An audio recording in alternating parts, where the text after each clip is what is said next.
আমরা এমন শিক্ষা আমাদের সন্তানদের হাতে তুলে দিতে চাই, শিক্ষার পাঠ চুকাবে, তার হাতে তার সার্টিফিকেট আসার আগে তার কাজ চলে যাবে ইনশাআল্লাহ।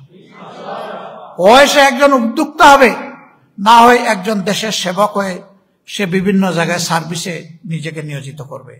যার যেমন যোগ্যতা, তার যোগ্যতা অনুযায়ী সে পাবে।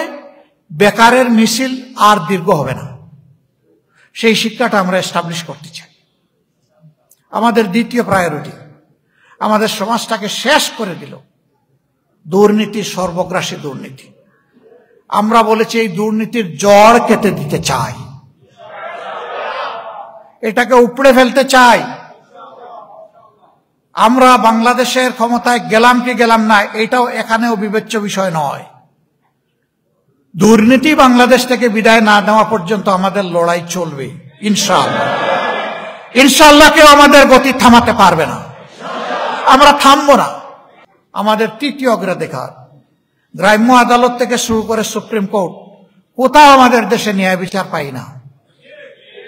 আমরা মহান আল্লাহর উপর ভরসা করে ঘোষণা দিয়েছি, কোরআন যে ন্যায় বিচার এই জাতিকে, বিশ্ববাসীকে উপহার দিয়েছে, তার ভিত্তিতে প্রত্যেকটি নাগরিকের জন্য তার ন্যায় বিচার পাওয়ার অধিকার নিশ্চিত করা হবে ইনশাআল্লাহ। রাষ্ট্রের প্রেসিডেন্ট কিংবা প্রধানমন্ত্রী তিনিও যদি কোনো অপরাধ করেন, তার মুখের দিকে আইন তাকাবে না, আইন তার অপরাধকে দেখবে, তাকে দেখবে না। আইনের পাল্লা সমান হবে ইনশাআল্লাহ। হায়রে, এই পাল্লাটা আমাদের থেকে কেড়ে নেওয়ার জন্য কি না করা হয়েছে, আর আমরা দাঁতে কামড় দিয়ে ধরে রাখার চেষ্টা করেছি। আমরা বলেছি এই পাল্লার প্রতীক উবে গেলে বাংলাদেশে ন্যায় বিচারের পক্ষে হয়তো আর কেউ কথাই বলবে না। সুতরাং পাল্লা আমরা কাউকে দেব না, এটা আমরা রাখবো ইনশাআল্লাহ। আমরা জানি এই কাজ করতে গিয়ে আমরা ভীম রুলের চাকে ঢিল ছুড়বো, এটা আমরা জানি, কিন্তু আমরা প্রোটেক্টিভ মেজার নিয়ে ওই ভীম রুলের বিরুদ্ধেও আমরা যুদ্ধ করবো ইনশাআল্লাহ। আমাদের সামনে যদি বাদার হিমালয় পর্বত দাঁড় করিয়ে দেওয়া হয়, মহান আল্লাহ তাআলার কাছে তৌফিক চাই, হে আল্লাহ, তোমার কাছে এই সমস্ত পর্বত কিছুই না, তুমি সেই পর্বত আমাদেরকে দু পায়ে দলিয়ে মাড়িয়ে আমাদেরকে গন্তব্যে পৌঁছার জন্য শক্তি তুমি সরবরাহ করে দাও।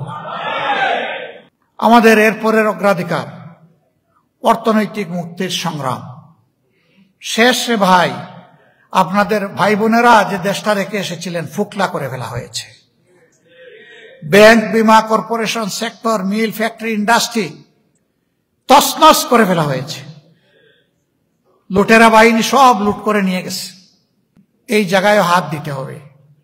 আমরা আশাবাদী, আমরা আস্থাশীল, যদি আমরা অর্থনৈতিক সেক্টরের তার কঙ্কালটাও পাই, ইনশাআল্লাহ গোশত এবং চামড়া আল্লাহ আমাদেরকে দিয়ে লাগাবেন ইনশাআল্লাহ।